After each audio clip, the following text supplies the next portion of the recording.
మోకరించి ప్రార్థన చేస్తున్నాను. మహోన్నతుడగు మమ్మల్ని మిక్కిలి ప్రేమించిన మా ప్రియ పరలోకపు తండ్రి, మీ మహోన్నతమైన ఘనమైన పరిశుద్ధమైన నామములో వందనాలయ్యా. మరి మండలకాల శిలువ శ్రమల ధ్యాన కోడికలు మరి విశేషంగా 18వ దినములోనికి మమ్మల్ని నడిపించారు. గడిచిన 17 దినముల ఆత్మీయ ప్రయాణం మా శరీరంలో ఉన్న ప్రతి అవయవాన్ని జ్ఞాపకం చేస్తూ అనేక ఆత్మీయ సంగతులను మాకు బోధించారు, అనుగ్రహించారు. వందనాలు. తిరిగి 18వ దినం మీరు మాతో ఏదైతే మాట్లాడినాయన్నారో దాని కొరకు మా హృదయాల ఆశతో కనిపెడుతున్నాయి. మనస్సునైనా ఎదురు చూస్తున్నది. నా మాటలు నిష్ప్రయోజనకరము. మీరు మాట్లాడటం మాకు అవసరం. మానవ ఆత్మను మానవ ఈశ్వరమును మరుగుపరిచి మహిమ కలిగిన విశుద్ధాత్మ సహాయం మనోహరమైన ఈశ్వరం ఈ రాత్రి వేళ చేరి వచ్చిన మా అందరితో మాట్లాడటకు అనుగ్రహించమని సమస్త మహిమ ఘనత ప్రభావం మీరే పొందు యేసయ్య నామమున ప్రార్థించి వేడుకొనిచున్నాను తండ్రి, ఆమేన్. దేవునికి మహిమ కలుగునుగాక. దేవుని ప్రేమించి ఆయన పరిశుద్ధ సన్నిధిని చేరి వచ్చిన ప్రియ విశ్వాసులందరికీ మన ప్రభువును ప్రియరక్షకుడైన యేసు క్రీస్తు వారి ప్రశస్తమైన పరిశుద్ధ నామములో శుభాలు తెలియజేస్తున్నాను. ప్రభునందు ప్రియులారా, ఈ 18వ దిన ధ్యానము కొరకు ఏర్పాటు చేయబడిన పరిశుద్ధ లేఖన భాగాలు ఈ రీతిగా ఉన్నాయి. మొట్టమొదటిగా కీర్తనల గ్రంథం నుంచి 78వ సంకీర్తన 17 నుంచి 31 వచనాలు పాత నిబంధన పాఠంగాను, ఇక రెండవదిగా అపోస్తలుడైన పౌలు ఫిలిప్పీలకు రాసినటువంటి పత్రిక 3వ అధ్యాయం 17 నుంచి 21 వచనాలు క్రొత్త నిబంధన పత్రిక పాఠంగా నేటి ధ్యానము కొరకు మనము చదువుకున్నాం. ఈ దినము ధ్యాన అంశము కడుపు. ప్రియులారా, నిన్నటి దినమున హృదయాన్ని గురించి మనం ఆలోచన చేస్తాం. నీ ఆత్మీయ జీవితం పరిశుద్ధంగా ఉండాలి అంటే నీ హృదయ స్థితి ఎంత ప్రధానమైనదో, నీ శరీరం ఆరోగ్యంగా ఉండాలంటే నీ కడుపు అంత ప్రధానమైనది. నీ హృదయం బాగోకపోతే నీ ఆత్మీయ జీవితం చెడిపోతుంది. నీ కడుపు బాగోకపోతే నీ శరీర ఆరోగ్యం పాడైపోతుంది. ఒకటి ఆత్మీయ జీవితానికి ఎంత ప్రధానమో, 2 శరీర జీవితానికి అంత ప్రధానమైనటువంటి విషయం అన్న సంగతిని మొదటిగా మనము జ్ఞాపకం చేసుకోవాలి. ఏర్పాటు చేయబడినటువంటి మూలవాక్య భాగము ఫిలిప్పీ పత్రిక 3వ అధ్యాయం 18-19 వచనాలు. అనేకులు క్రీస్తు శిలువకు శత్రువులుగా నడుచుకొనుచున్నారు. వీరిని గురించి మీతో అనేక పర్యాయములు చెప్పి ఇప్పుడును ఏడ్చుచు చెప్పుచున్నాను. నాశనమే వారి అంతము, వారి కడుపే వారి దేవుడు. వారు తాము సిగ్గుపడవలసిన సంగతుల యందు అతిశయపడుతున్నారు. భూ సంబంధమైన వాటి యందే మనస్సు ఉంచుతున్నారు. ఫిలిప్పీ సంఘంతో పౌలు భక్తుడు లేఖ రాస్తున్నాడు. బహుశా ఈ లేఖ రాయడానికి, అందులో ముఖ్యంగా ఈ అంశాన్ని ప్రస్తావించడానికి ఫిలిప్పీ సంఘములో తమ కడుపే తమకు దేవుడుగా కలిగినటువంటి కొంతమంది సభ్యులు ఉండి ఉంటారు. కనుకనే పౌలు భక్తుడు అంటున్నాడు, నేను ముందు ఈ విషయాల పట్ల జాగ్రత్త వహించి హెచ్చరించాను. ఇప్పుడు మరింత ఏడ్చుచు, అప్పుడు చెప్పాను కానీ ఎవరు మారలేదు. ఇప్పుడు మళ్ళా మరింత భారముతో నేను ఏడ్చుచు చెప్పుతూ ఉన్నాను. నాశనమే అటు వారి అంతము, వారి కడుపే వారికి దేవుడు. తాము సిగ్గుపడాల్సినటువంటి సంగతుల విషయమై అతిశయపడుతున్నారు. భూ సంబంధమైన వాటి యందే మనస్సు ఉంచుతున్నారు. సంఘము అంటే క్రీస్తు శరీరం అండి. ఈ శరీరము భౌతిక సంబంధమైనటువంటి సంకేతాన్ని సూచించడం లేదు, కానీ ఆత్మ సంబంధమైనటువంటి అనుబంధాన్ని గురించి మాట్లాడుతుంది. సంఘము యొక్క ప్రధానమైనటువంటి ఉద్దేశం ఏమిటంటే నీవు ఆత్మ సంబంధంగా ప్రభువు రాక కొరకు సిద్ధపరచుకోవాలి. అంటే సంఘము అనేది ఈ లోకానికి సంబంధించింది కాదు. సమాజము ఈ లోకానికి సంబంధించింది. Society belongs to world, but church is belongs to Jesus Christ. సంఘం అనేది దేవునికి, ప్రభువుకు సంబంధించింది. సొసైటీ, సమాజం అనేది లోకానికి సంబంధించింది. మనం ఏం చేస్తున్నామంటే సమాజంలో జీవిస్తూ సంఘానికి వచ్చి సంఘాన్ని సమాజంగా మార్చేసే ప్రయత్నం చేస్తున్నాం. దానికి కారణం కడుపే ప్రధానం. కడుపును గురించి చాలా విషయాలు పరిశుద్ధ గ్రంథంలో నేను చెప్పను కాని విషయాలు జస్ట్ పరిచయం చేసి ఈరోజు ధ్యానాంశాల్లోనికి నడిపించబడతాను. కడుపును గురించి ఒక 4-5 సామెతలు, 4-5 లోకోక్తులు, 4-5 విషయాలు మాట్లాడుతూ ఉంటాం. అందులో మనం పాజిటివ్ నుంచి చేద్దాం.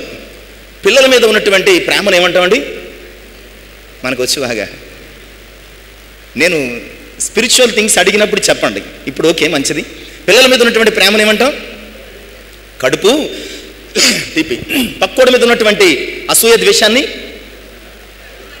అబ్బో, మనకి మన ఇన్నర్ ఈ ఫీలింగ్స్ అనమాట అండి. ఇవన్నీ పిల్లల మీదేమో కడుపు తీపి, పక్కోడి మీదేమో కడుపు మంట.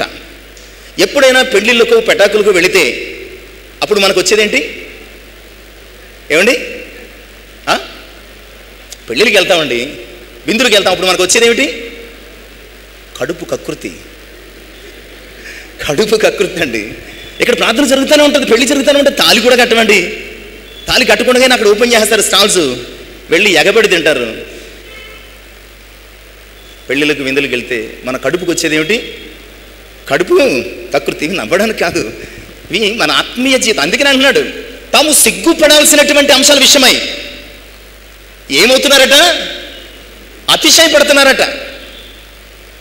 మనము భూ సంబంధమైన వాటి మీద మనసు పెట్టుకుని అసలు నువ్వు ఎందుకు పిలువబడ్డావు, ఎందుకొరకు నువ్వు ప్రత్యేకించబడ్డావు, ఎందుకొరకు ప్రభువు నీ కొరకు ప్రాణం ఇచ్చాడు, నిన్ను రక్షించాడు, ఈ విషయాలు మర్చిపోతున్నావు.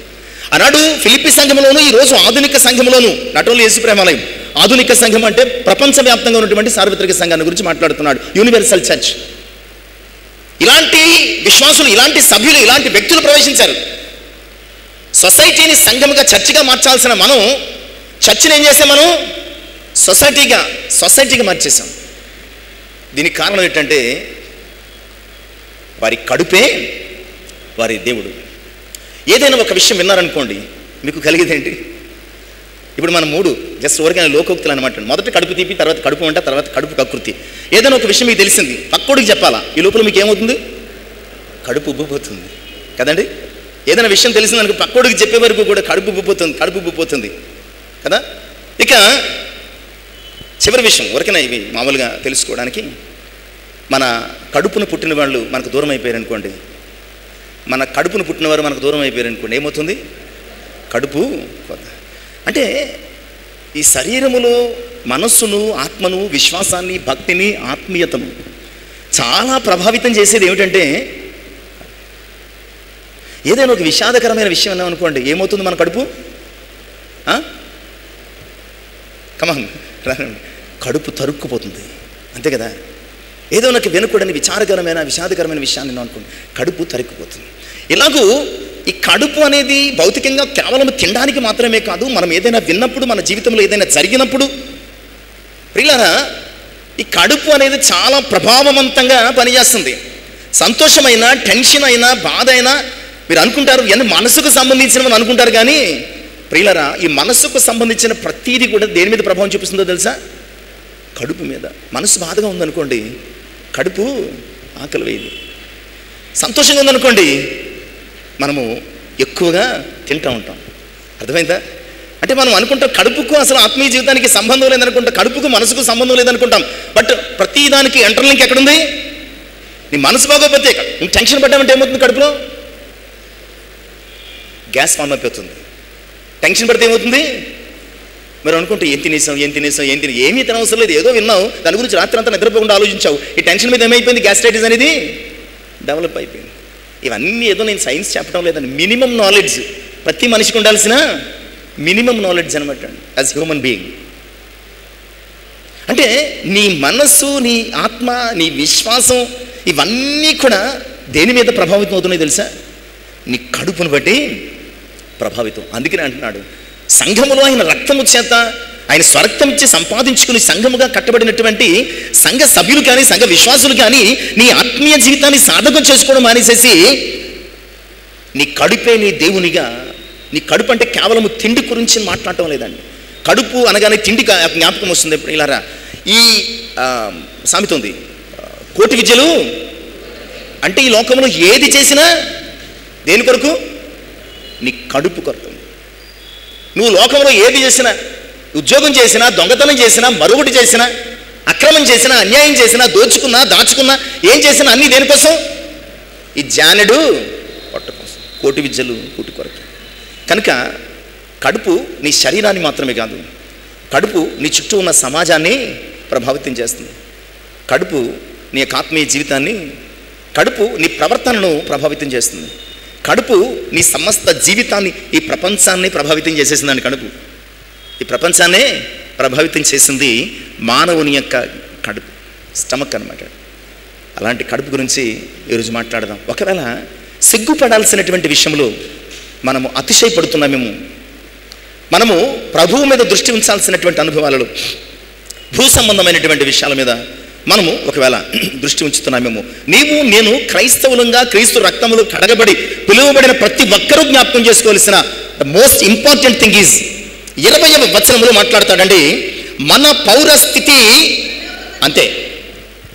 మన పౌరస్థితి మనము కడుపు తీపి కొరకు, కడుపు మంట కొరకు, కడుపు కకృతి కొరకు, లేదంటే మరి కడుపు కోత కొరకు, లేదంటే కడుపు ఉబ్బు కొరకు ఈ లోకంలో పుట్టించబడలేదు. అసలు మనం కడుపు కొరకు పుట్టించబడలేదండి. ఈ కూటి కొరకు లేదంటే ఈ స్థితి కొరకు మనం పుట్టించబడలేదు. ఇది పుట్టించబడలేదు. దేవుడు కావలిస్తే నిన్ను ఈ రాళ్లను రొట్టెలు చేసి పోషించగలడు. ఆయన కావలిస్తే నిన్ను ఆయన స్వరము చేత, వాక్యము చేత పోషించగలడు. అందుకని అన్నాడు కదా, మనుషుడు రొట్టె వల్ల మాత్రం కాదు కానీ ఆయన నోట నుంచి వచ్చి ప్రతి మాట వలన. మనం ఏం చేస్తున్నామంటే ఈ ఆహారమే బ్రతుకు, దీని కొరకు సంపాదనే మన జీవితం అంటూ మన ఆత్మీయ జీవితాన్ని, మన సమాజాన్ని, మన సంఘాన్ని, మన పిలుపును, మన ప్రభువును, ఆయనలో మనకు కలిగిన సాక్ష్యాన్ని కూడా మనం పోగొట్టుకుంటున్నాం. క్రైస్తవ విశ్వాసులుగా క్రీస్తు రక్తములు కడుగుబడి పిలువబడిన ప్రతి ఒక్కరూ జ్ఞాపకం చేసుకోవాల్సినటువంటి the most important thing is మన పౌరస్థితి. మన సివిలియన్షిప్ ఎక్కడుందండి? పరలోకమందు ఉన్నది. మనము దేనికి సంబంధించిన సిటిజన్స్? మనం పరలోకానికి సంబంధించినటువంటి సిటిజన్స్. అందుకనే మోషే అంటాడు కదా, ఈ లోకములో మనము కేవలము అతిథులము, పరదేశులు.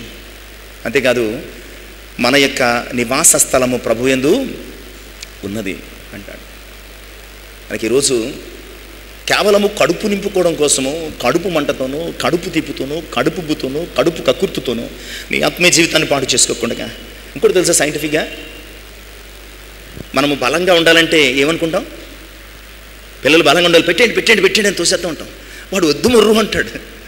వద్దు అని ముఖం పక్క తిప్పేస్తాడు. మనం ఏం చేస్తాం? అట్లోసి పెట్టి కూరేస్తానంటాం. కూరేస్తాం కూరేస్తాం కూరేస్తాం ప్రియులారా. నిజానికి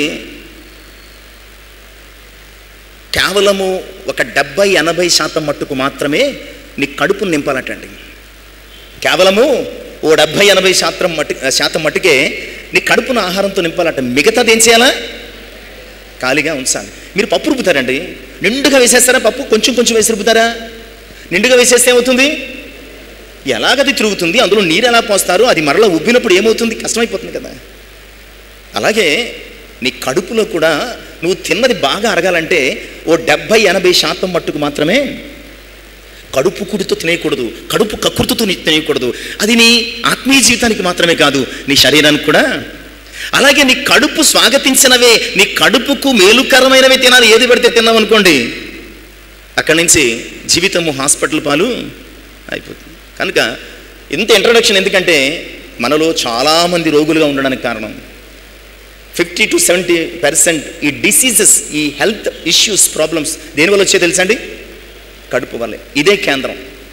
ఈ కేంద్రంగా మన శరీరంలో క్యాన్సర్స్ కానీ, గుండె జబ్బులు కానీ, మీకు అర్థమవుతుందో లేదో, గుండె జబ్బు ఎందుకు వస్తుంది?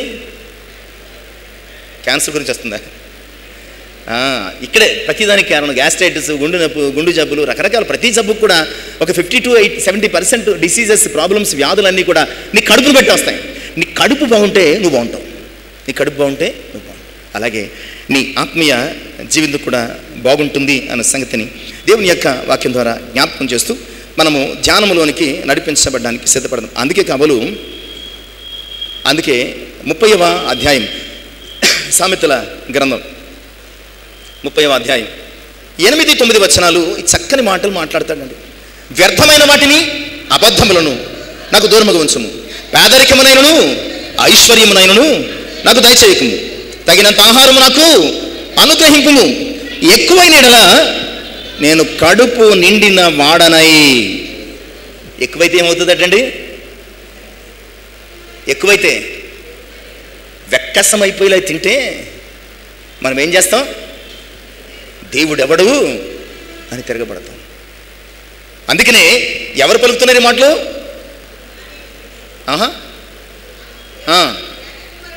నేను ప్రశ్న అడిగానంటే ఖచ్చితంగా మీ యొక్క బైబిల్ నాలెడ్జ్ని ఏదో ఒక కార్నర్లో నేను కనుక్కోవడానికి ఎవరు రాశారండి?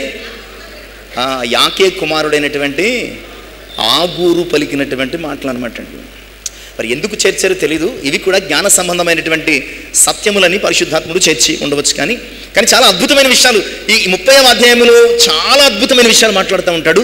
ఇక్కడ అత్యంత అద్భుతమైన విషయం ఏంటంటే, అయ్యా నాకు తక్కువ చేయొద్దు, ఎక్కువ చేయొద్దు. తక్కువైతే పేదనే దొంగిలి నీవు దూషించేటట్టు నేను ప్రవర్తిస్తాను. ఎక్కువైతే అసలు దేవుడు ఎవడంటాను నేను, కళ్ళు నెత్తుకొచ్చి దేవుడు ఎవడు. కనుక నా కడుపుకు చాలినంత ఆహారం మాత్రమే దయచేయి. నా కడుపుకు చాలినంత ఆహారం. కడుపు పరిశుద్ధ గ్రంథంలో ఆయా సందర్భాలలో, ఆయా కాలంలో, ఆయా వ్యక్తుల యొక్క జీవితాలను ఎలా మార్చేసిందో మనం త్వరగా చూసేద్దాం. ఆల్రెడీ 7:45 అయింది. మనము ఈ ధ్యానంలోనికి త్వరగా నడిపించబడదాం. మొట్టమొదటిగా ఆజ్ఞను అతిక్రమించిన కడుపు. కొన్ని విషయాలు అర్థమైపోతాయి మీకు, వెంటనే అర్థమైపోతాయి. ఆజ్ఞను అతిక్రమించిన, నేను చాలాసార్లు చెప్తాను, ప్రతి ప్రాబ్లం రైజ్ అవ్వడానికి కారణం ఆదికాండం. అందుకనే దాని పేరేంటి? ఆదికాండం. Genesis the origin. Genesis the origin. దాని పేరే ఆదికాండం. అన్నిటికీ అదే ఆజ్ఞాతిక్రమము చేసిన కడుపు అనమాట. అదేంటండి? అవ్వమ్మ కోసు తింది కదా. దేవుడు చెప్పిన దగ్గర నుంచి అవ్వమ్మ కడుపులో ఓ రకమైనటువంటి కంగారు మొదలైంది.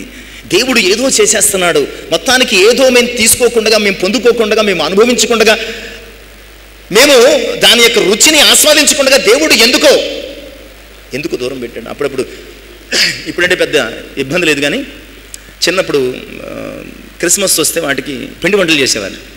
పిండి వంటలు చేసి సున్నుండలు, లేకపోతే జంతికలు, లేకపోతే రోజ్ కేక్స్ ఇలా చేసి క్రిస్మస్కి ముందే చేసేసేవారు. 10 రోజులు 15 రోజుల ముందు అన్నీ ప్యాక్ చేసేసి పైన పెట్టేసేవారు.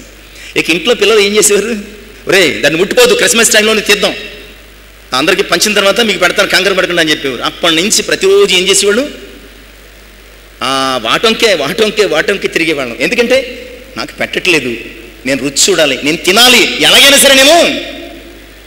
కొంతమంది పిల్లలు అమ్మ పనిలో ఉన్నప్పుడు తెలియకుండా దొంగతనంగా తీసి తింటాడు. అమ్మ వచ్చి కింద చల్లని చీమల మందు కదిలి ఉండడం చూసి ఒరే అని వాడిని పిలిచి 2 బాధేస్తుంది. ఇవన్నీ అనుభవాలే, మన జీవితంలో అనుభవాలే. ప్రియులారా, అవ్వమ్మ కూడా కడుపులో అలాంటి ఏదో ఒక కంగారు మొదలైంది. మనము ఇతర దృక్పథాలలో చూస్తున్నాం, కానీ ఆ పని చేయడానికి అవ్వమ్మ శరీరంలో ప్రతి అవయవము తొందరపడింది అనమాట అండి. అందులో ముఖ్యంగా ఇది తింటే ఎక్కడికి పోతుంది? నేరుగా కడుపులోనికి పోతుంది. కడుపులోనికి పోయి జీర్ణమైపోయి ఈ దేవతలు అయిపోతారు అనమాట అండి. కడుపులోనికి వెళ్ళిపోయి ట్యాబ్లెట్ వేసుకుంటే బలం వచ్చేస్తుంది కదా, అలాగా కడుపులోనికి ఇది పోయి జీర్ణమైపోయి దేవతల వలె అయిపోతారు. కనుక ఈమె కడుపు ఉబ్బిపోతుంది అనమాట అండి. ఈమె కడుపు చాలా కంగారు పడుతుంది, కకృతితో నిండిపోతుందండి.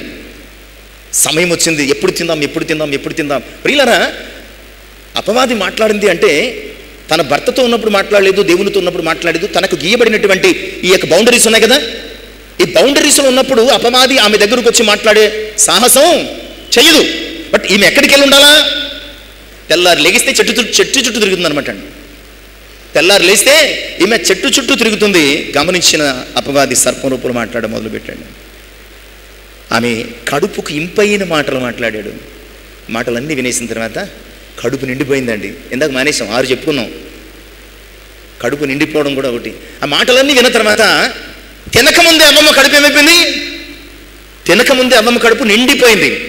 వెంటనే పండుగ చూసింది, కోసుకుంది, తిన్నది, కొన్ని తన భర్తకిచ్చింది.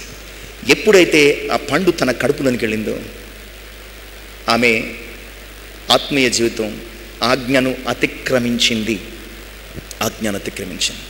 ప్రియులారా, ఈరోజు దేవుడు చెయ్యొద్దన్న పనుల విషయమై నీవు కడుపుతోనో లేదంటే మరి మరొక దానితోనో కేవలము నీ శరీరము, నీ కడుపు కోసం దేవుడు గీసినటువంటి బౌండరీ లైన్స్, దేవుడు గీసినటువంటి లిమిట్స్, దేవుడిచ్చినటువంటి టెరిటరీస్ నీవు క్రాస్ చేస్తున్నావేమో, దాటుతున్నావేమో, అధిగమిస్తున్నా. ఇది చెయ్యొద్దు, ఇది తినొద్దు.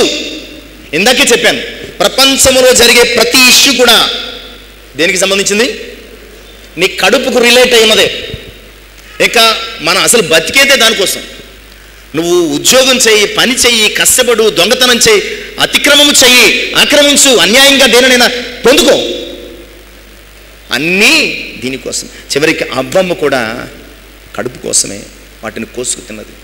ప్రియులారా, తన కడుపు ఆశతో, తన కడుపు ఆశతో దేవుడు తినవద్దన్న, దేవుడు చేయొద్దన్నటువంటి ఆ పనిని ఆమె చెయ్యి చాపి కోసుకొని తిన్నది. తన భర్తకు కూడా ఇచ్చింది.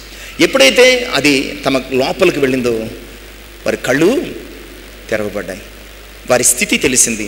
వారికి భయం వేసింది. అబద్ధాలు ఆడడం మొదలుపెట్టారు. తర్వాత శాపగ్రస్తులయ్యారు, త్రోసివేయబడ్డారు. ప్రయాస తమ జీవితాలను. ఒక విషయం గమనించండి, ఏదైనా తోటలో ఈ ఇష్యూ జరగక ముందు వారు ఏం తినేవారు? ఒక మంచి చెడ్డలు తెలివి నుంచి వృక్షఫలములు తప్ప అన్నీ తిన్నారు. విత్తనం వేయలేదు, కష్టపడలేదు, పంటలు పండించలేదు. హాయిగా వారు దేవుడిచ్చినటువంటి ఆ చెట్ల ఫలాలు తిన్నారండి. కష్టము లేని జీవితం. ఎప్పుడైతే కడుపు కకృతితో కోసు తినావో నీ కడుపు నింపుకోవడానికి నానా పాట్లు పడాల్సి వచ్చింది. ఏదైతే ఆజ్ఞను అతిక్రమించి నీ కడుపు నింపుకోవడానికి పండు కోసావో ప్రియులారా, అక్కడి నుంచి నీ కడుపు నింపుకోవడానికి నీవు పడరాని పాటలు పడాల్సి వచ్చింది. అంటాడు కదా, నీవు ప్రయాసతో నేలను దున్ని విత్తనం వేసి పంటలు పండించి తింటావు. ప్రయాస లేకుండా కడుపు నింపుకునేవారండి. ఏదైనా తోటలో ఈ యొక్క సంఘటన జరగకముందు వరకు ప్రయాస లేకుండా ఆహారం తినేవారు, కడుపు నింపుకునే హాయిగా ఉండేవారు. ఎప్పుడైతే తమ కడుపు కకృతితో దేవుడు తినొద్దన్న పండు తినే ఆజ్ఞను అతిక్రమించారు, అప్పటి నుంచి తమ కడుపు నింపుకోవడానికి రాత్రి పగలు వారు ఏం చేశారండి? ప్రయాస. జాగ్రత్త సుమా, నీ కడుపును నీ ఆత్మీయ జీవితానికి విరోధిగా మార్చుకో, లేదంటే నీ జీవితం మరింత ప్రయాసల పాలు అయిపోతుంది. ఇక రెండవ అంశం, నాశనము తెచ్చిన కడుపు. మత్తయి సువార్త 24వ అధ్యాయం 37-38 వచనాలు. 37-38 వచనాలు త్వరగా. నోవహు దినములు ఎలాగుండును, మనుష్య కుమారుని రాకడయు అలాగే ఉండును. జలప్రళయమునకు ముందటి దినములలో నోవహు వాడలోనికి వెళ్ళిన దినము వరకు వారు తినుచు, త్రాగుచు, పెండ్లి చేసుకొనుచు, పెండ్లికిచ్చుచు. దేవుడు వారిని చూసి ఏమన్నాడంటే, దేవుని కుమారులు నరుల కుమార్తెలతో వారు ప్రతిరోజు పెళ్ళిళ్ళు చేసుకుని, విందులు చేసుకుని చక్కగా తినేవారు. ఇన్నాళ్ళ క్రైస్తవ కుటుంబాల్లో అస్సలు ఎన్ని విందులు ఉండే అంటే అన్ని విందులు ఉండే. ప్రతిరోజు ఏదో ఒకటి, ప్రతిరోజు ఊరికే. అసలు పలావును పాపులర్ చేసింది క్రైస్తవ కుటుంబాలే. బిర్యానీ, పలావును పాపులర్ చేసింది ఎవరండి? అస్సలు క్రైస్తవుల ఇళ్లలో వారానికి కనీసం ఒక్కసారైనా బిర్యానీ వండాలి. అలాంటి పరిస్థితి. వీళ్ళు కూడా ఏం చేశారంటే, ఆదికాండం 6వ అధ్యాయం అంతా మనకు బాగా తెలుసు, చదువుకున్నాం. వారు తమ కడుపు నింపుకోవడానికి, కడుపుకు తృప్తికరమైన రుచికరమైనటువంటి ఆహారం తినడానికి వారు విందులు చేసుకునేవారు, పెళ్ళిళ్ళు చేసుకునేవారు, విందులు చేసుకునేవారు. ఈరోజు మన దినచర్య ఏంటంటే అసలు అని, ఈరోజు మన దినచర్య పొద్దున్నే లేస్తాం, ప్రార్థన చేసుకుంటాం, ముఖం కడుక్కుంటాం, స్నానం చేస్తాం, బ్రేక్ఫాస్ట్ చేస్తాం, ఆ తర్వాత పనికి వెళ్ళిపోతాం. మధ్యాహ్నం ఏదో అక్కడ ఇవ్వబడినటువంటి బ్రేక్ని బట్టి, లంచ్ బ్రేక్ని బట్టి 2కో 3కో 1కో తింటాం. తినేసిన తర్వాత మళ్ళీ 5కో 6కో వస్తాం. కొంతమంది సాఫ్ట్వేర్ అయితే 7, 8, 11, 12 కూడా అయిపోతుంది. ఇది వస్తారు, మళ్ళీ కాస్త తింటారు, పడుకుంటారు. కానీ నోవహు దినములలో ప్రజలకు పని ఏంటో తెలుసా? తినడమే. వారు తినడం తాగడం, గుర్తొస్తే పెళ్లి చేసుకోవడం, తినడం తాగడం, గుర్తొస్తే పెళ్లి చేసుకోవడం. చివరికి ఎక్కడి వరకు వెళ్ళిపోయిందంటే, ఈ పని దేవుని దృష్టికి చాలా ఆయాసకరంగా, కష్టం. దేవుడు ఇలాంటి మనుషులను సృష్టించినందుకు చాలా బాధపడ్డాడు, నొచ్చుకున్నాడు, చాలా పశ్చాత్తాపడ్డాడు. వారు చెడిపోయారని, వారి మార్గములను చెరిపివేసుకున్నారని గమనించి నరులు బలత్కారముతో నిండిపోయారని గమనించి వారి నాశనం చేయడానికి తెచ్చుకున్నారు. నిజమే. సామెతల గ్రంథము 27:7, సామెతల గ్రంథము 27:7, కడుపు నిండిన వాడటండి తేనె పట్టునైనా. ఈ మాట అసందర్భంగా వచ్చిందేమో అనుకుంటున్నారు, కానీ తింటూ తాగుతున్నటువంటి ఈ ప్రజలకు నోవహు 120 సంవత్సరాలటండి ఏం చేశాడు? సువార్తను ప్రకటించాడు. 120 సంవత్సరాలు సువార్తను ప్రకటించాడు. దేవుని వాక్యము కీర్తనకారుడు దేంతో పోల్చాడు? జుంటె తేనె ధారల కంటే అని పోల్చాడు. అంటే తేనె ధారల కంటే మధురమైనటువంటి వాక్యం భౌతికపరమైనటువంటి ఆహారంతో కడుపు నింపుకున్న వీరికి రుచించలేదు, సహించలేదు. దేవుని వాక్యం అనే సువార్త వినబడుతున్నప్పుడు, వారిని హెచ్చరిస్తున్నప్పుడు, రాబో కాలంలో వారికి సంభవించబోతున్నటువంటి ఆ సంగతుల గురించి చెప్తున్నప్పుడు వారు అసలు వినని పడచోను పెట్టారు. తినడం తాగడం తప్ప సువార్తను వారు పట్టించుకోలేదు. తినడం తాగడం తప్ప ఉగ్రతను గురించి ప్రకటించినటువంటి నోవహు మాటలను అస్సలు పట్టించుకోలేదు. అందుకని ఆదికాండం 7వ అధ్యాయం 21 నుంచి 23 వచనాలు చూస్తే, ఒక నోవహు కుటుంబము అతనితో ఓడలోనికి వెళ్ళినటువంటి ఆ ఏర్పాటు చేయబడినటువంటి పశువులు పక్షులు తప్ప భూమి మీద ఒక్కడు కూడా మిగలలేదు, నాశనం అయిపోయింది. స్మాష్ అవుట్, వాష్ అవుట్ అనమాట. కారణం, కనీసం వారు తప్పు చేశారు.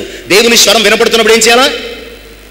దేవుని స్వరం వినపడుతున్నప్పుడు వినాలా, తినటం మొదలుపెట్టారు. ఈరోజు మన క్రైస్తవ సంఘాల్లో కూడా, ప్రియులారా, క్రైస్తవ కార్యక్రమాల్లో కూడా ఒక దౌర్భాగ్య పరిస్థితి వచ్చేసింది. ఏమిటి? అర్థమై ఉంటుంది. ఈ రోజు అని వదిలేస్తాడు అనుకున్నా, ఈయన మళ్ళీ ఈ రోజు కూడా తిడుతున్నాడు అనుకోవద్దు.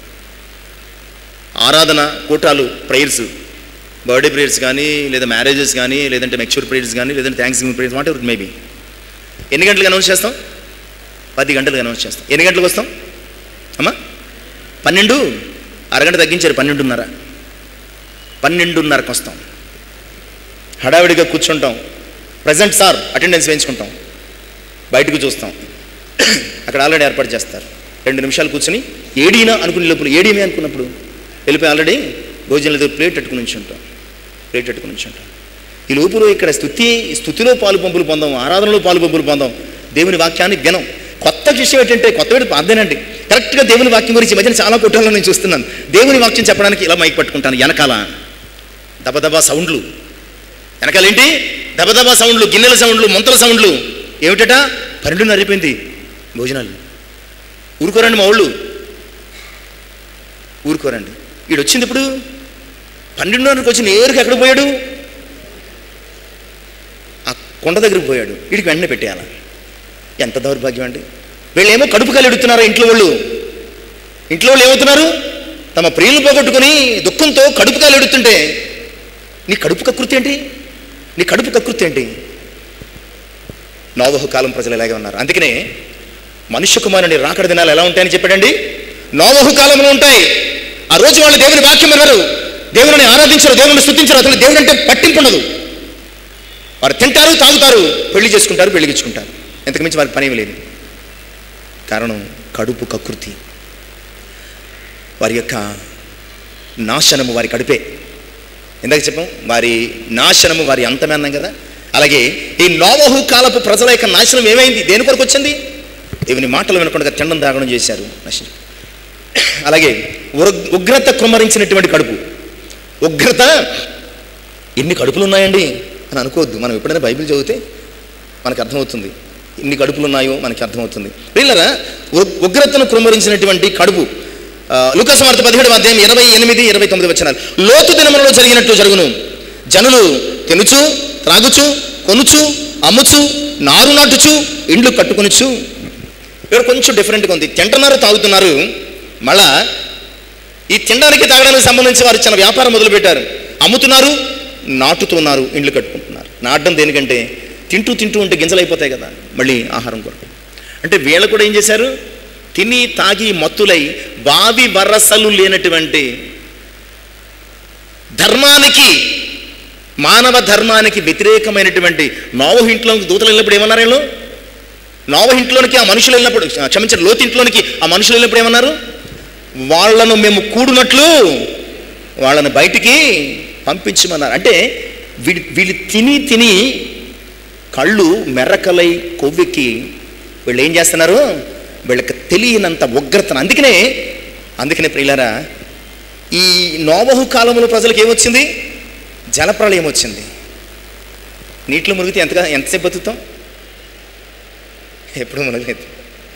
మహా అయితే 1 నిమిషం, అంతకంటే ఊపిరి మనం బెగపెట్టి ఉంచున్నాం. 1 నిమిషం, 2 నిమిషం. కానీ అగ్ని గంధకాలు కురిస్తే ఎలా ఉంటుందో తెలుసా? నీ కళ్ళ ముందు నీ శరీరము కాలుతుంటే తర్వాత వెళ్ళబోయే నరకానికి ఇది ఒక శాంపిల్ లాగా ఉంటుందన్నమాట. అందుకనే తిని కళ్ళు మెరకలై దేవుని భయము లేకుండగా ధర్మాధర్మాలను విచక్షణాలను కోల్పోయి ప్రవర్తించినటువంటి వీరి మీద అగ్ని గంధకములు అనే ఉగ్రత కుమ్మరించబడింది. అక్కడ రాయబడుతున్నటువంటి ఒక మాట ఏమిటో తెలుసా?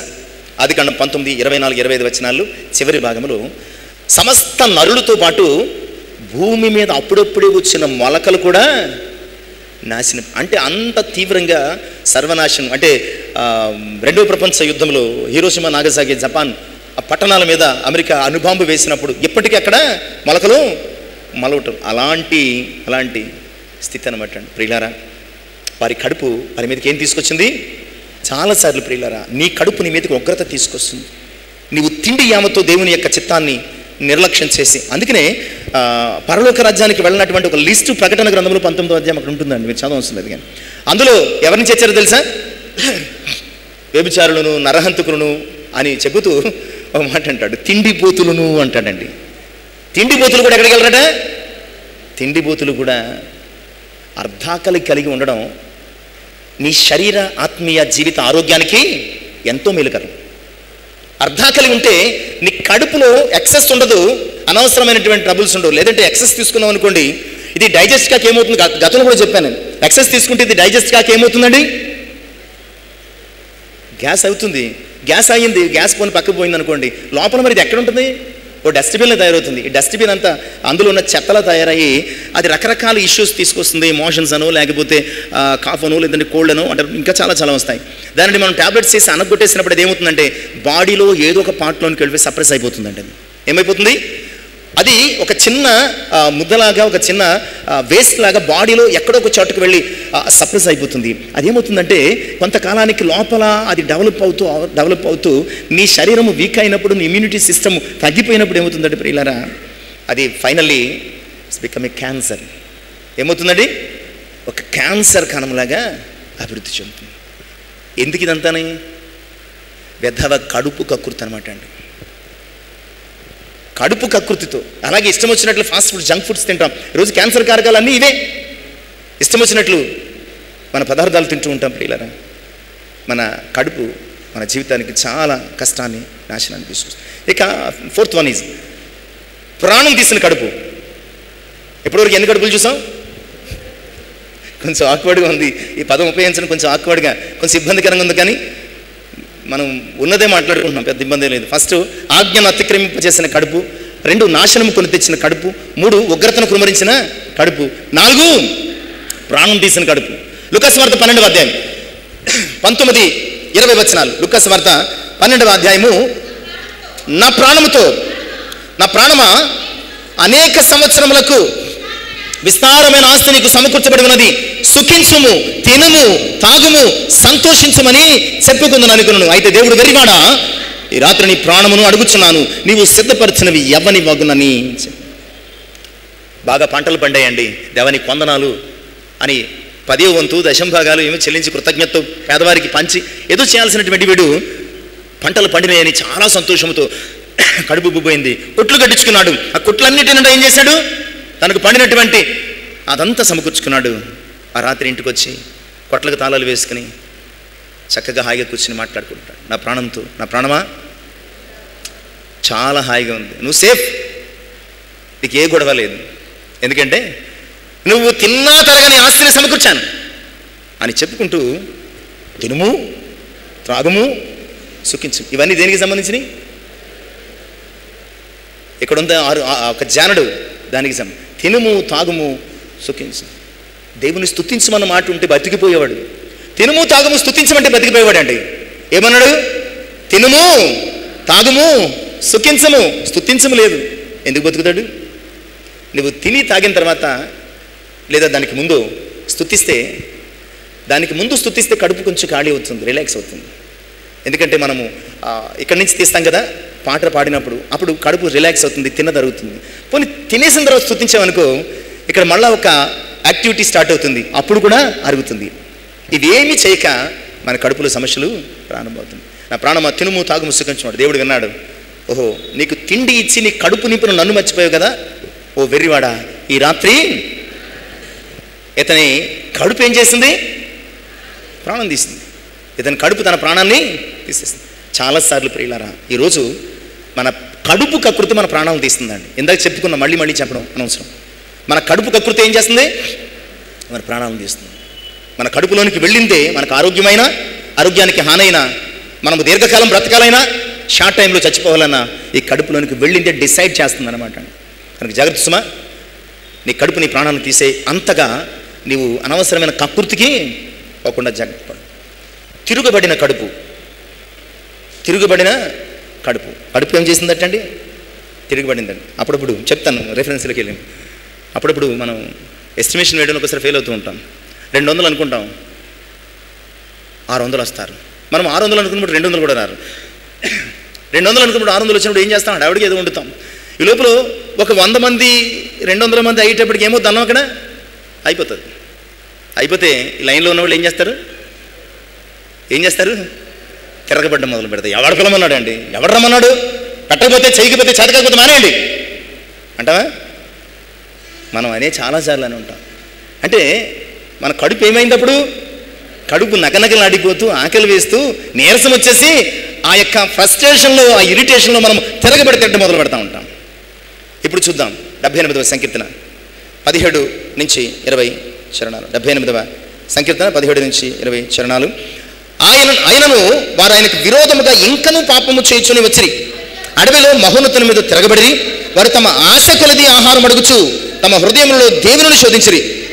అరణ్యంలో దేవుడు భోజనము సిద్ధపరచగలడా అనుచు వారు దేవునికి విరోధముగా మాట్లాడి ఆ బండను కొట్టగా నీరు ఉబికెను, నీళ్లు కాలువలై పారెను. ఆయన ఆహారం ఇయ్యగలడా? ఆయన తన ప్రజలకు మాంసము సిద్ధపరచగలడా అని చెప్పుకునేది. ఇశ్రాయేలీయులు ఎప్పుడు కూడా కడుపు కోసమే దేవుని మీద తిరగబడ్డారండి.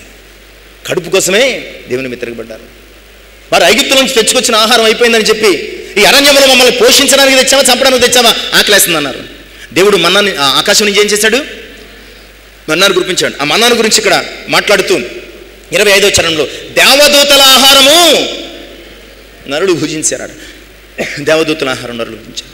ఆ తర్వాత కొన్నాళ్ళు అయిపోయిన తర్వాత మాంసం ఉండే కొండల దగ్గర కూర్చుని ఏమన్నారు? అక్కడ వండుకుంటున్నాడు కొండల దగ్గర కూర్చొని ఏమన్నారు? మేము ఐగుప్తులో మాంసం వండుకునే కొండల దగ్గర కూర్చుని మేము చక్కగా మాంసం తిన్నాం, మేము కీరకాయలు తిన్నాం, ఉల్లిపాయలు తిన్నాం, మేము దోసకాయలు తిన్నాం, మేము బంగాళదుంపలు తిన్నాం అన్నారు. దేవునికి మళ్ళీ కోపం వచ్చింది. వారి ఆ కడుపు కకృతి వలన ఆయనకు కోపం రేగి మోషేని పిలిచాడు. రేపు సాయంకాలం ఈ టైంకి వాళ్ళకి నేను నాన్ వెజ్ పెట్టబోతున్నాను. వారికి నేను నాన్ వెజ్ పెట్టబోతున్నాను. నాన్ వెజ్ అంటే మనకి బాగా పిచ్చి కదా. మన బర్డ్ ఫ్లూ వచ్చి ఏం చేసాం?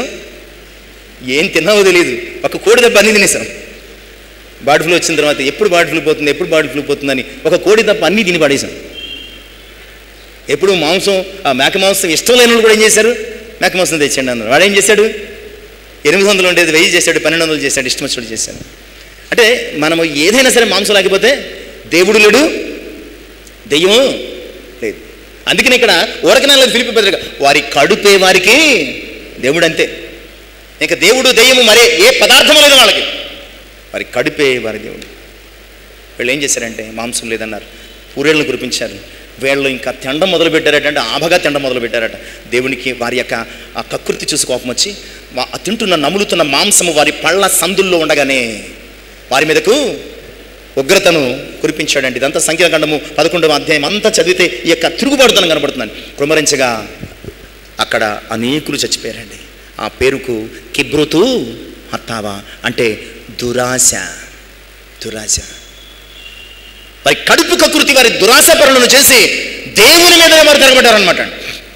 దేవుని మీదనే తిరగబడ్డారు. ఇప్పుడు 78వ సంకీర్తన మిగిలిన వచనాలు మనం చూస్తే కనుక ప్రియులారా 25 నుంచి దేవదూతల ఆహారము నరులు భుజించిరి, భోజన పదార్థములను ఆయన వారికి సమృద్ధిగా పంపెను. ఆకాశమందు తుప్పుగాలి ఆయన విసరచేసి తన బలము చేత దక్షిణపు గాలి రప్పించను. ధూళి ఎంత విస్తారముగా మాంసమును, సముద్రపు ఇసుకరేణమునంత విస్తారముగా రెక్కల గల పిట్టలను ఆయన వారి మీద కురిపించను. వారి దండు మధ్యన వారి నివాసముల చుట్టూను ఆయన వాటిని వ్రాళ చేసను. వారు కడుపారా తిని తనిసిరి, వారు ఆశించిన దానిని దేవుడు అనుగ్రహించను. వారి ఆశ తీరకమునుపే ఆహారం ఇంకా వాళ్ళ నోళ్లలో ఉండగానే దేవుని కోపం వారి మీదకి దిగను, వారిలో బలిసిన వారిని ఆయన సంహరించను. ఇశ్రాయేలీయులు యవనులను తిరుగుబడి వారు చావును తెచ్చుకున్నారు. తిరుగుబడి వేరేం తెచ్చుకున్నారండి? చావును తెచ్చుకున్నారు. ఇక అమ్మేసుకున్న కడుపు, ఆశీర్వాదాలను అమ్మేసుకున్న కడుపు. ఇప్పుడు మీకు స్ట్రైక్ అయి ఉంటుంది. ఆశీర్వాదాలను అమ్ముకున్న కడుపు. హెబ్రీ పత్రిక 12వ అధ్యాయం 16-17 వచనాలు. హెబ్రీ పత్రిక 12వ అధ్యాయం 16-17 వచనాలు. ఒక్క పూట కూటి కొరకు తన జ్యేష్ఠత్వపు హక్కును అమ్మివేసుకున్న యాసావు వంటి భ్రష్టుడైనను వ్యభిచారి అయినను మీలో ఉన్నాడేమో. జాగ్రత్త సుమా అంటాడు. ఒక్క పూట కూటి కొరకు అంటే అసలు కూటి కొరకు కూడా కదండి. గట్టిగా మాట్లాడుకుంటే ఏం చూశాడు ఇతను? ఇక్కడ ఇంకా హెబ్రీ పత్రికర్త ఒక్క పూట కూటి కొరకు అన్నాడు. ఇక్కడ యాసావు ఏం చూశాడు యాకోబు దగ్గర? ఏమండి, చిక్కుడుకాయలు అంటాను. అంటే ఒక కప్ ఆఫ్ కర్రీ, ఒక కప్పు కర్రీ కోసం అండి. పెళ్లి విందులు వీటి కొరకే అడిగాడని రెండోసారి చికెన్ వేయలేదని ఆ పెళ్లి కొడుకు జరిపారటండి. గొడవ పడి వాళ్ళ మీద పడి తలలు చదువుకొట్టేశారట ఓ చోట. రెండోసారి ఆ చికెన్ కర్రీ వేయలేదని ఇంకోటి పెళ్లిపేటల మించి పెళ్లి కూతురుని తీసుకుపెట్టాడ. మీరు మమ్మల్ని సరిగా చూడలేదని. మనం చాలా విచిత్రమైనటువంటి జీవులు మనమాట అండి. ఇక్కడ ఒక్క పూట కూటి కొరకు, ఒక కప్పు కర్రీ కొరకు తన జ్యేష్ఠత్వాన్ని అమ్మేసుకున్నాడండి. చాలాసార్లు ప్రియులారా, మన కడుపు కొరకు దేవుడు మనకి ఇచ్చిన ఆశీర్వాదాలు పోగొట్టుకుంటున్నాం. మన కడుపు కొరకు, మన కడుపు దీని కొరకు, ఆశ కొరకు, కడుపు నింపుకోవడం కోసం మరొక దాని కొరకు. యాసావు అయితే జ్యేష్ఠత్వపు హక్కును అమ్ముకున్నాడట. మనము పరలోకపు హక్కును అమ్మేసుకుంటున్నాం, పరలోకపు స్వాస్థ్యాన్ని అమ్మేసుకుంటున్నాం, పరలోకపు పౌరసత్వాన్ని అమ్మేసుకుంటున్నాం. అందుకే నేను ఇందాక చదువుకున్నా కదా, మన పౌరస్థితి ఎక్కడుంది? పరలోకమందు ఉంది. నీవు ఒక కప్పు కూర కోసం ఆ పౌరస్థితిని అమ్మేసుకుంటున్నావే. ఒక కప్పు కూర కోసం నువ్వు పౌరస్థితిని అమ్మేసుకుంటున్నావే. అలాంటి యాసావు వంటి భ్రష్టుడైనను వ్యభిచారి అయినను ఉన్నారేమో. జాగ్రత్త. నీ కడుపు దేవుడు నీకు ఇచ్చినటువంటి ఆశీర్వాదాలను అమ్మేసుకుంటుందేమో ఆలోచన వచ్చి. ఇక 7వ అంశం కక్కుర్తి కడుపు. ఇక 7వ అంశము కక్కుర్తి కడుపు అనమాట. లూకాసు వార్త 15వ అధ్యాయము 15-16 వచనాలు. లూకాసు వార్త 15వ అధ్యాయం 15-16 వచనాలు. ఆ దేశంలో ఉందండి, చదవండి, ఏది ఉంటే చదవండి. ఆ దేశమందు గొప్ప కరువు రాగా ఇబ్బంది పడసాగి వెళ్ళి ఆ దేశస్తులలో ఒకని చెంత చేరను. అతడు పందులను వేపుటకు తన పొలములోనికి వానిని పంపెను. వాడు పందులు తిని పొట్టితో వాని కడుపు నింపుకొని ఆశపడిను గాని ఒక్కడును వానికి.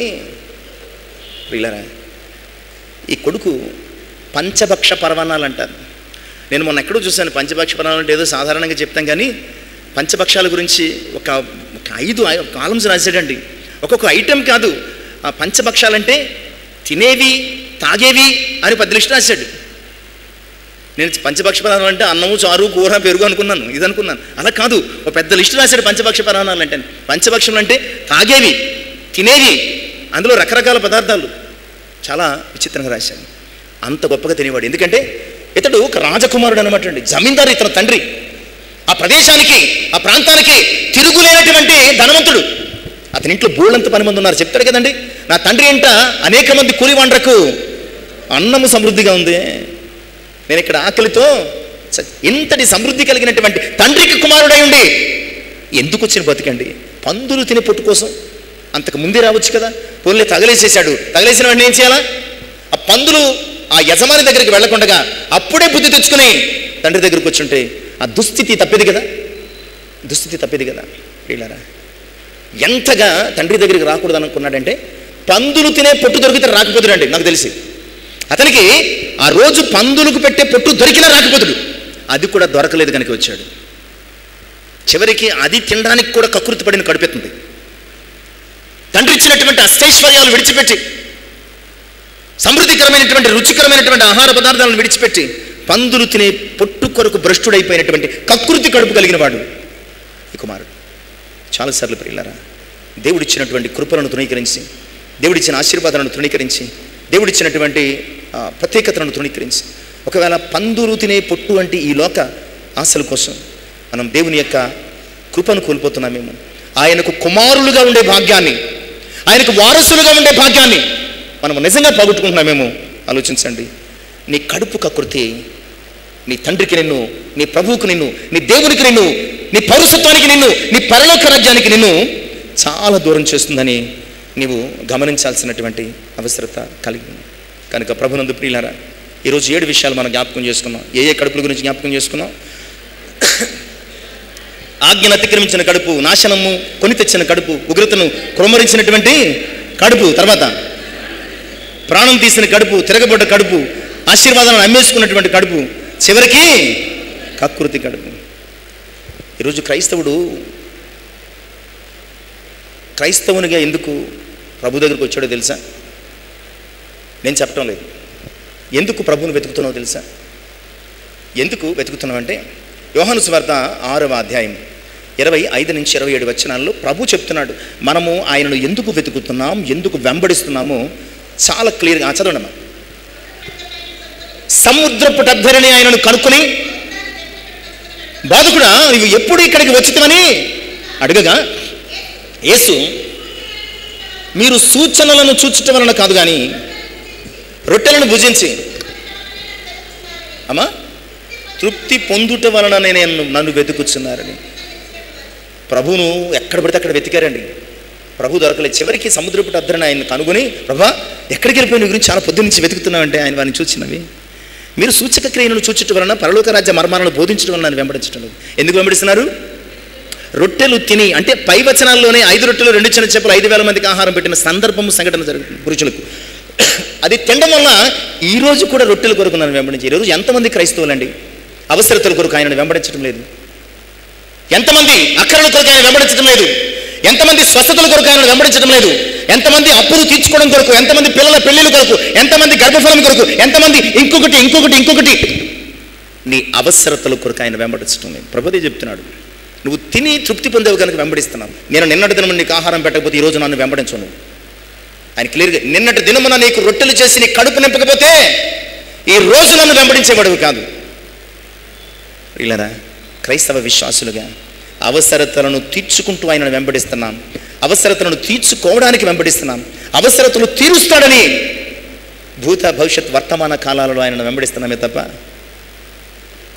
రాబోవు మహిమను చూచుటకు, ప్రభుతో ఆయన రాజ్యములు ఉండుటకు ఆయనను ఎంత మాత్రం కూడా వెంబడించే వారంగా. చివరి మాట చదువుకుని ముగించుకుందాం. రోమపత్రిక 16వ అధ్యాయం 18వ వచనం. అట్టివారు మన ప్రభు అయిన క్రీస్తుకు కాక తమ కడుపునకే దాసులు, వారు ఇంపైన మాటల వలన ఇచ్చకముల వలన నిష్కపటులను మనస్సులను మోసపుచ్చుదురు. అట్టివారు క్రీస్తునకు కాక తమ కడుపుకే, ఇందాక అన్నాడు తమ కడుపే వారికి దేవుడు, ఇప్పుడు అన్నాడు వారు ప్రభువుకు కాదు వారి కడుపుకు దాసు. ఈరోజు నీవు ఎవరికి దాసునిగా బ్రతుకుతున్నావు? ఎవరు నీకు దేవునిగా నీవు జీవిస్తున్నావు? నీ ప్రభువు నీకు దేవుడైతే ఆకలి దప్పులు ఎరుగని రాజ్యంలో నిన్ను ఆయన వారసునిగా నిలుపుతాడు. నీ కడుపుకు నీవు దాసుడు అయితే అగ్ని ఆరని పురుగు చావని. అంతే కదండి. దేవునికి దాసుడైన లాజరు ఎక్కడున్నాడు? అబ్రహాము రొమ్మున ఆనుకున్నాడు. కడుపుకు దాసుడైనటువంటి ధనవంతుడేమయ్యాడు? ఒక నీటి బొట్టు కూడా నాలుక మీద పడకుండా ఏడ్చి చచ్చాడు. ఈరోజు నీ కడుపు నిన్ను దేవునికి దగ్గర చేస్తుందా, ప్రమాదంలో పడేస్తుందా? ఆలోచన చేసుకో. నీ కడుపును సరిగా ఉపయోగిస్తే నీ శరీరము నీ ఆత్మ కూడా బాగుంటుంది. నీ కడుపును సరిగా ఉపయోగిస్తే నీ శరీరము నీ ఆత్మ కూడా బాగుంటుంది. అలాంటి ఆరోగ్యవంతమైన శరీరాత్మల చేత కూడినటువంటి ఆత్మీయ జీవితాన్ని పరిశుద్ధాత్మ మనకు దయచేయనుగా కామని ప్రార్థన చేద్దాం. మహోన్నతమైనటువంటి మా ప్రియ పరిశుద్ధుడు, ఇంతవరకు మాతో మాట్లాడు. నిజమేనైనా మా శరీర ఆరోగ్యానికి మాత్రమే కాదు, మా ఆత్మీయ జీవితాన్ని కూడా ప్రభావితం చేసేది మా ఈ కడుపే. దీని గురించి ఇంతవరకు అనేక విషయాలు మాతో మాట్లాడారు. వీటిని అంగీకరించి అనుసరించి మా కడుపు యొక్క స్థితిని మార్చుకోవడానికి, ఆయా మీ వైపు ఆశ కలిగి జీవించడానికి సహాయం చేయి. మీ వాక్యము చేత కడుపు నింపుకోవడానికి సహాయం చేయమని విన్న వాక్యము మా ఆత్మీయ జీవితానికి ఆశీర్వాదకరంగా ఫలించి యేసయ్య శ్రేష్టమైన పరిశుద్ధ నామమున ప్రార్థించి వినయపూర్వకంగా అడిగి వేడుకొని వచ్చినాను తండ్రి. ఆమేన్. దేవునికి మహిమ కలుగును గాక.